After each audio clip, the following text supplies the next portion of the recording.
There is a 1994 LS400 sitting in a driveway somewhere right now.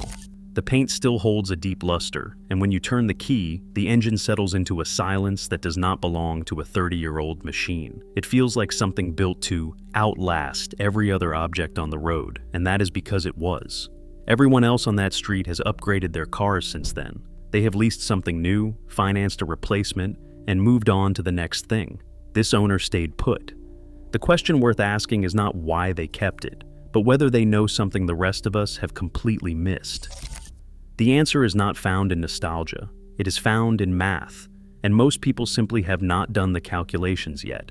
To understand that math, you have to go back to Japan in 1989, a time when a specific budget had no ceiling. Before we continue, if you are shopping for a pre-owned luxury car soon, check the link in the description. You can grab your used car buying guide to buy with confidence and avoid the common traps. In the mid-1980s, Toyota made a decision that most modern corporations would never allow. They decided to build the finest automobile in the world without setting a fixed cost target. The directive given to the team was simple: perfection, not profit. Whatever it takes. This wasn't a marketing position, it was an engineering mandate. Toyota had spent decades building a reputation for reliability, but they knew that reliability was not the same thing as prestige. Mercedes and BMW owned that conversation, and they had owned it for generations. To compete, Toyota realized they couldn't simply match the Germans. They had to create something the Germans couldn't even touch. The project stayed quiet while a small team grew into an entire division. The targets they set for themselves read less like engineering specifications and more like a provocation. The car had to be quieter than a Rolls-Royce at highway speed, faster than a BMW 735i, and ride more smoothly than a Mercedes S-Class. It had to do all three at once, in the same car, while costing the buyer significantly less than any of its rivals. The engineers working on the 1UZ-FEV8 engine alone numbered over 1,000. They built and discarded more than 60 prototype engines before arriving at the unit that would power the first-generation LS400. That isn't just iteration, that is obsession. Each prototype existed to find and eliminate a flaw, and when no more flaws could be found, the team looked even harder. The noise and vibration targets for the engine were so demanding that the team developed a demonstration to prove they had met them. They placed a coin upright on the valve cover while the engine idled, and it didn't fall. It barely moved. That single image became a defining symbol of what the 1UZ-FE represented, serving as proof that the tolerances inside that engine were closer to a Swiss watch than a conventional automobile power plant. The development timeline stretched over 6 years. The budget consumed an estimated $1 billion before a single production car was ever sold. Toyota assigned over 1,400 engineers to the program across its lifetime. These are not numbers that exist anywhere in modern automotive development. They reflect a moment in time when a company decided that getting it right mattered more than getting it done cheaply. When the LS400 appeared at the 1989 Detroit Auto Show, the automotive press didn't quite know what to do with it. It was quieter than cars costing twice as much, and road tests quickly confirmed every performance claim. The price sat at $35,000 at launch, which was roughly half the sticker of the German sedans it had been benchmarked against. Car and Driver named it to their 10 best list immediately, and motorists who had never considered a Japanese luxury car started paying attention. The Germans responded. Mercedes and BMW both accelerated their development programs, and BMW even dropped the price of the 735i. The acknowledgement of Toyota's success was built into those responses. The LS400 hadn't just entered the segment, it had reordered it. But the price at the dealership in 1989 was never the real story. And the engineering decisions made during those 6 years of development locked something into every car that left the factory, something that wouldn't show its full value for 30 years. Most people who drove one back then had no idea what they were sitting on. The real story is what the engineering decisions made during those 6 years of development locked into every car that left the factory. The real story is what those decisions mean for a car sitting in a driveway today, with an engine still turning over, still quiet, and still solid. 30 years later, the investment Toyota made per vehicle continues to pay returns. But those returns go to the owner, not the company. To understand how that's possible, you have to understand the world that made the LS400 what it was. Japan in the late 1980s operated in a financial reality that felt more like science fiction than economics. The asset bubble had inflated to such a degree that prestige projects no longer had to justify their existence on a spreadsheet. Land prices in Tokyo rose so far beyond reason that the grounds of the Imperial Palace were worth more than the entire state of California, and money moved with such absolute confidence that the question was never about cost. For companies with ambitions to match the moment, the only question that mattered was whether a project was worth doing at all. For Toyota, the LS400 was absolutely worth doing, and the bubble provided the massive scale of commitment required to make it a reality. What that environment produced wasn't just one exceptional car, but a philosophy of permanence that we rarely see today. When cost genuinely isn't the constraint, the only thing left to optimize is quality, and quality pursued without compromise tends to outlast the conditions that created it. The result is a machine that feels like it was carved from a single block of material rather than assembled from a catalog of parts. The suppliers chosen for the first generation LS weren't selected through competitive bidding or cost-cutting auctions. They were selected because they made the best version of whatever Toyota needed, and the company simply paid whatever was asked. This applied to the rubber formulation in the door seals, the grade of copper in the wiring harness, and the number of layers in the paint process. Each of these decisions happened independently of what any competitor spent on the same component, which is why those seals still compress correctly today. Because the base coat had something substantial underneath it, the paint still holds a deep luster that modern thin film finishes can't replicate. This same doctrine extended well beyond the flagship sedan. The SC400 followed with the same engine and transmission philosophy, and the GS300 brought a straight six with similar tolerances and a commitment to doing things properly rather than cheaply. These weren't halo cars designed to make the rest of the lineup look good by association, but were instead built to a very simple brief. You build it once, and you build it right. Now contrast that with how a modern luxury vehicle comes together in the current era. Platform sharing means a luxury sedan may ride on the same bones as a crossover or a front-wheel drive family car, and engineers use acoustic insulation to hide structural compromises. Cost per unit targets drive every supplier selection, so the cheapest component that meets the minimum specification gets the contract every time. Features that were once mechanical and permanent things get replaced by software layers because code is cheaper to produce than well-made hardware. The philosophical shift is easy to see. In the bubble era, a car was designed to age gracefully over decades, but in the modern era, a car is designed to feel current for 3 years. One approach produces objects that are still solid 30 years later, while the other produces objects that feel slightly obsolete before the first owner even pays them off. The result of that bubble-era philosophy isn't sitting in a museum gathering dust. It's sitting in driveways, turning over on cold mornings, and carrying people to work the way it did when the Cold War was still a live concern. The engineering locked into those cars during that specific window of Japanese industrial histories wasn't just aspirational, it was structural, and it became the soul of the car itself. So, what does it actually cost to keep one of those cars alive today? Here is the comparison that changes how you see a 30-year-old Lexus sitting in a driveway. On one side, you have a clean first-generation LS400 purchased today for somewhere between $6,000 and $12,000.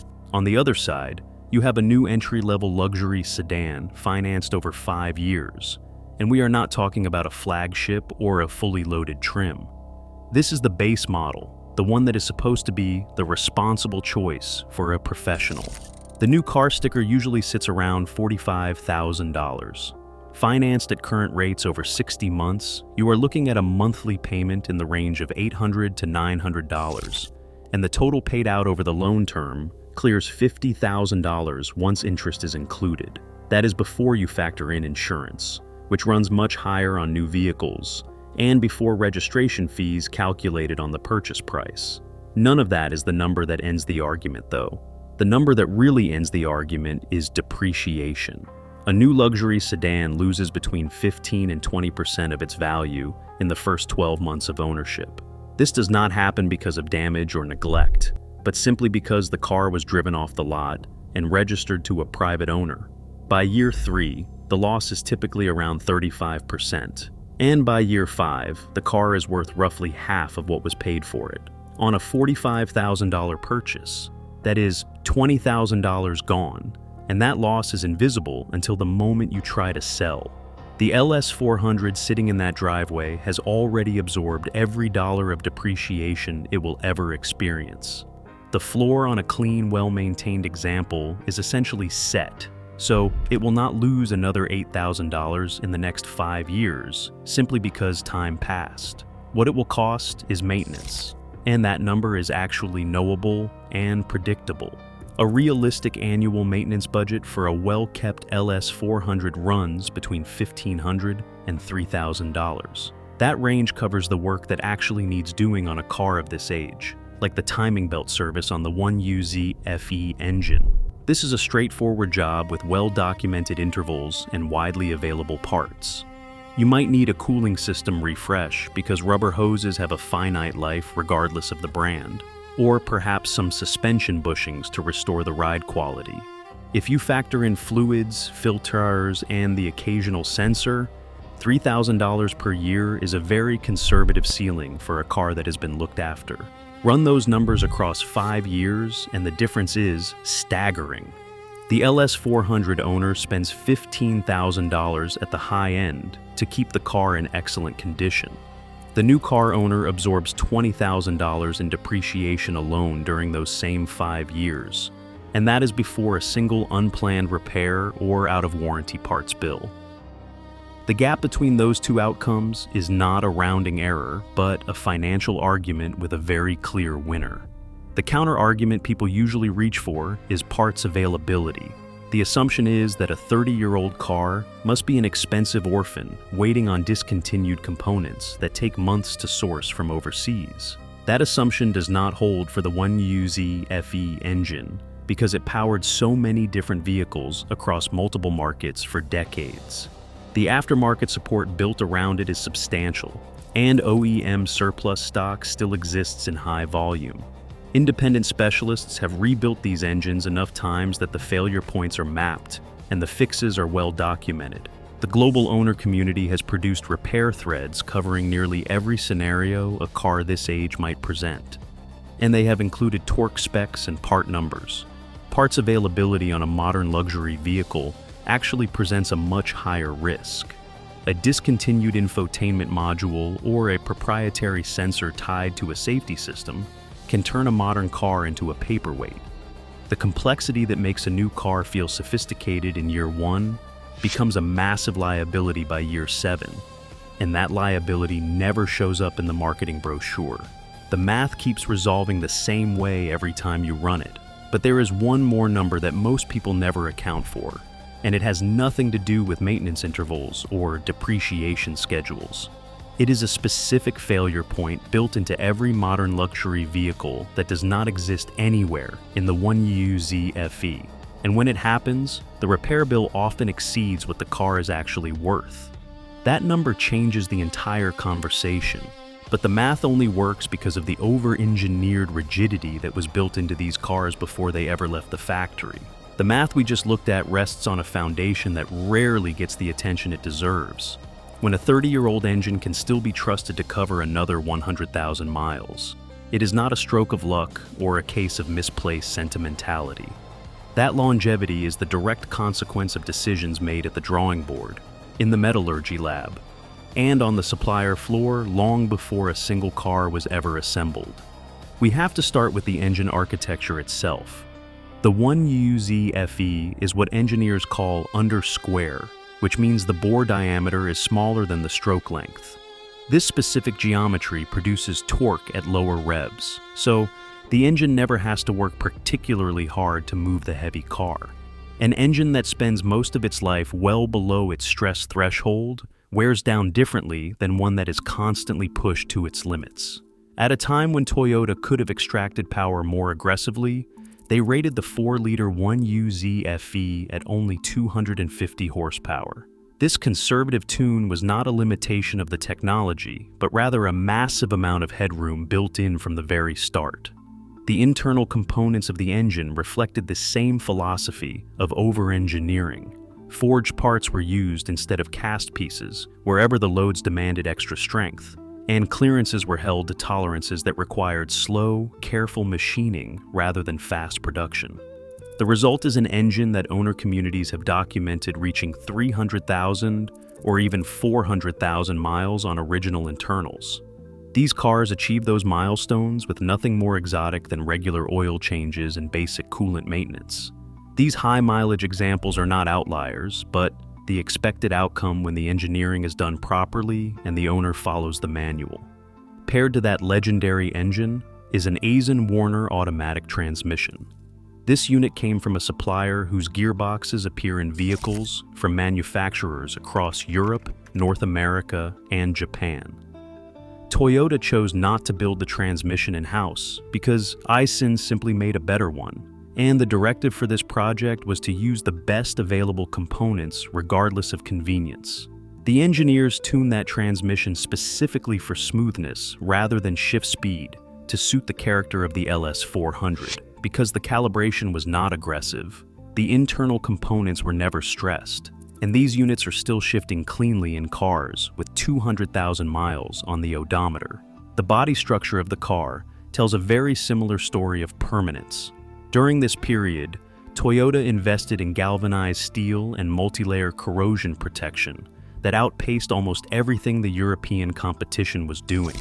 German cars from the same era, especially the lower trim variants, often developed rust in the wheel arches and sill sections within a single decade.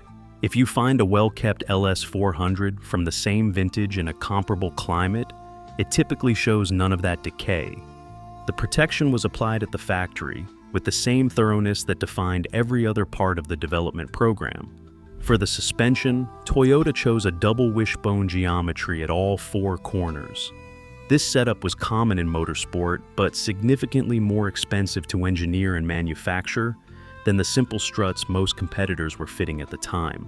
Double wishbone geometry allows each wheel to move independently through its travel while maintaining consistent camber angles, and that translates directly into a superior ride quality. The LS400 was never designed to feel athletic or nimble. It was designed to make bad roads disappear entirely, and the expensive geometry made that possible in a way that simple tuning could never achieve.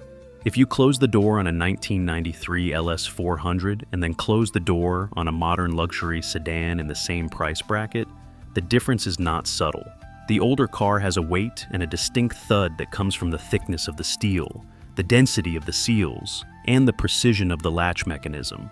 The modern equivalent often feels hollow by comparison because the cost targets that governed its production required material savings, and door mass is an easy place to find them. It is a small detail, but it isn't really about the door itself. It is about what that door represents, which is a set of priorities that put quality and permanence above the quarterly bottom line. This level of commitment to doing things properly did not carry forward into the next era of the brand. There was a specific moment when the decision was made internally, and once you know what to look for, you can spot exactly which cars were built before that line was crossed and which ones came after it. Understanding why that shift happened reveals exactly what you are choosing when you hold on to one of these cars, instead of replacing it with something new. The engineering philosophy that produced the first generation LS400 was not a permanent condition for the company. It was the product of a specific financial climate, intense competitive pressure, and a leadership culture that genuinely believed perfection justified any cost. By the early 2000s, every single one of those conditions had changed. The economic bubble had collapsed, the competitive pressure had eased, and LEXUS had finally proven that their formula worked. This meant the argument for unlimited development budgets became much harder to make during internal meetings. The brand now had market share, a massive dealer network, and a reputation that did not require another billion-dollar gamble to defend. What the company required now was a higher profit margin, and that meant a different set of priorities for the engineering team. Platform sharing was the clearest signal that the philosophy had shifted. The IS, the GS, and eventually the LS itself began sharing architecture with more common vehicles in the broader Toyota lineup. This logic was sound from a cost perspective, because common platforms reduce tooling investment and allow components to be ordered at volumes that drive prices down. However, the isolation that defined the early Lexus models was not just a function of thick insulation. It was a function of structures designed from the ground up, with no other application in mind. When a platform must serve multiple vehicles across different price points, the ceiling for quality inevitably gets lower. The shift that followed platform sharing was subtler, but much more consequential for the long-term owner. Features that had previously been mechanical and permanent started being replaced by software and digital interfaces. Climate control functions that once lived in a dedicated mechanical module moved to a touchscreen. Seat memory that used to operate on simple switches started running through a central processor. Passive systems that worked because they were well made became active systems that worked because the software told them to. And these digital systems carry a specific kind of risk that steel and gears do not. Software ages very differently than steel or glass. A well-machined mechanical component does not become obsolete just because a newer version was released. A proprietary infotainment system from 2019 absolutely does. The interface that felt current at the time of purchase feels dated by year 4 and becomes genuinely difficult to use by year 8. This does not happen because anything broke, but because the rest of the world moved forward while the car stayed the same. That built-in obsolescence contributes directly to depreciation because each year of software aging makes the car less desirable to the next buyer. The hidden cost of all this digital complexity eventually shows up at the repair counter. A failed climate control module on a late-model luxury vehicle is no longer a simple matter of a wiring splice or a cheap relay. It is now a proprietary computer unit that only fits that specific platform, and the price at the dealer parts counter often exceeds what a full timing belt service costs on an old LS400. An air suspension compressor on a modern European competitor can easily run over $1,000 for the part alone. These are not catastrophic failures, but routine age-related replacements with costs that have no relationship to what a mechanical equivalent would have run. The irony of this shift finally crystallizes in the used car market. A 2018 luxury sedan with a dead infotainment screen or a failed adaptive suspension module often sells for less than a clean and properly maintained 1994 LS400. The car with the failed screen is much newer, has more features on paper, and was originally far more expensive to buy.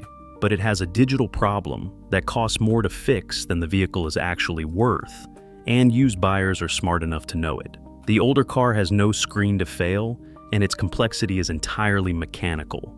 This means its problems are documented and solvable with a set of tools rather than expensive diagnostic software licenses. The accountants may have won the internal argument at the headquarters, but the cars they compromised are losing a different kind of argument every single day in the real world. When someone chooses to keep driving their 30-year-old Lexus, they are not just choosing the past. They are choosing a logic of quality that is getting harder and harder to argue against. There is a specific kind of person who keeps a 30-year-old Lexus running like it just left the showroom. Most people see an older car in a driveway and assume the owner is just getting by, but that assumption is almost always wrong. The financial reality of these owners tends to surprise anyone who looks closely at the data. Many of them earn more than enough to lease a brand new luxury SUV, yet they have looked at the depreciation schedules and walked away from the dealership on purpose. Choosing an older LS400 signals that the owner has actually thought about what a car is supposed to be. They do not care what the car represents to a neighbor or what it communicates to a colleague in the office parking lot. To them, The vehicle is a tool that gets you from one place to another reliably and comfortably without demanding a massive monthly payment. A 30-year-old Lexus maintained with real intention does that job as well as anything on the road today. The person who understands this does not need a new car because they have built a maintenance habit that keeps their current one perfect. That kind of patience is a rare quality in a world of instant gratification. These cars reward a long-term view, and they will absolutely punish anyone who lacks it. An owner who puts off cooling system work or ignores the timing belt interval will eventually face a repair bill that exceeds the value of the car. If you treat the car as a relationship rather than a simple transaction, it will meet you halfway every single time. The original engineering was designed with enough margin that careful stewardship makes the car indefinitely viable.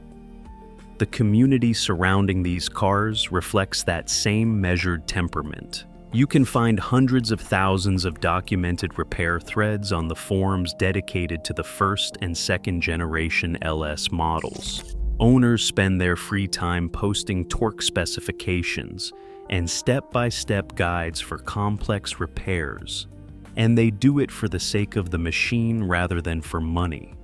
There is a certain generosity in that shared knowledge, which mirrors the effort the original engineers put into the hardware. The information is given freely because the collective goal is simply to keep good things running. Driving a 30-year-old car this well carries a quiet weight that does not need to announce itself. There is no current model year badge on the trunk and no lease sticker in the window to signal participation in the endless consumer cycle. What it signals instead is that the driver made a considered choice and feels completely comfortable with that decision. That is a different kind of confidence than the one a new car advertises to the world. It does not ask for acknowledgement from strangers, and it does not need validation from a manufacturer's refresh cycle. The rejection of that cycle is the most telling part of the whole story. The modern lease model depends on the psychological trick that your current car will feel inadequate after 3 years and that a new payment is the only cure. Owners who keep a well-maintained LS400 have opted out of that assumption entirely. They have decided that a car is not a reflection of their career path or the year on the calendar. It is a machine that works exceptionally well, and the longer they hold on to it, the more the numbers justify a decision they already knew was right. The supply of cars capable of earning that kind of loyalty is getting smaller every year, and that scarcity is the last piece of the ownership math. Because there is a specific set of conditions forming in the collector market right now, where the net cost of driving one of these cars for 5 years does not just approach zero. For some owners, it already has. The supply of clean and well-maintained first and second generation LS400s is contracting in a way that will not reverse. Every year, a certain percentage of these cars leave the road permanently because the ownership failed, even though the engineering held up. We see rust from neglected body seams and cooling system failures that went unaddressed until the head gasket finally gave up. Deferred timing belt work often turns a $300 service into a full engine replacement that nobody wants to pay for on an old sedan. The cars that survive are the ones that found owners who understood the value of what they had. This contraction has created a financial consequence that became very visible in market prices around 2018. Clean examples have been climbing steadily in value, following a pattern that collectors of vintage European cars watched play out a decade ago. The W124 Mercedes sat neglected and cheap for years because people did not realize what the accountants had done to the models that replaced it. Then the supply of truly clean cars tightened up. The remaining good ones found permanent homes, and the prices moved up. The E34 BMW W followed that exact same curve, and the LS400 is now on the same trajectory. The SC400 is actually much further along this appreciation curve than most people realize. Coupes that traded for $3,000 or $4,000 back in 2015 now regularly change hands for over $15,000. The coupe uses the same 1UZ-FE engine and the same ISIN transmission, but the form factor produced fewer units and carries more collector appeal. What was once dismissed as just a cheap old sports car is now seen as an undervalued icon, and the market is adjusting its expectations accordingly. The collector logic at work here is actually very straightforward. A car engineered to survive, built during a window of unlimited budgets that closed decades ago, is now genuinely scarce in uncompromised condition. This means the price floor behaves differently than it does for a normal used car. Most used cars lose value because there is always a newer and better version available at the dealership. There is no newer version of a bubble-era Japanese luxury sedan built without cost constraints, because that category is officially closed. This shifts the ownership math in a way that favors the long-term owner. If you acquire a clean LES 400 today for $8,000 and spend $10,000 on maintenance over 5 years, your total outlay is $18,000. At the end of those 5 years, the car is likely worth exactly what you put into it, or perhaps even more. The net cost of 5 years of ownership in this scenario approaches zero because the car is not depreciating anymore. Compare that to a $45,000 finance sedan that is only worth $22,000 after those same 5 years. The gap between those two outcomes is a statement about which direction value travels when the engineering is done properly from the start. The window to find one of these cars at a price that makes the math work is narrowing with every passing season. The people who already own a clean example are watching the market move from a very comfortable position. They did not just buy an old car, they bought a finite object from an unrepeatable moment in industrial history.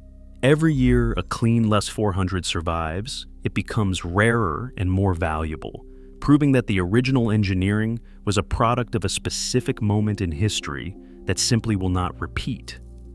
The people who recognize that quality early on are now sitting on the right side of the argument, and the numbers finally back them up. If you are shopping for a pre-owned luxury car soon, check the link in the description. You can grab your used car buying guide to buy with confidence and avoid the common traps.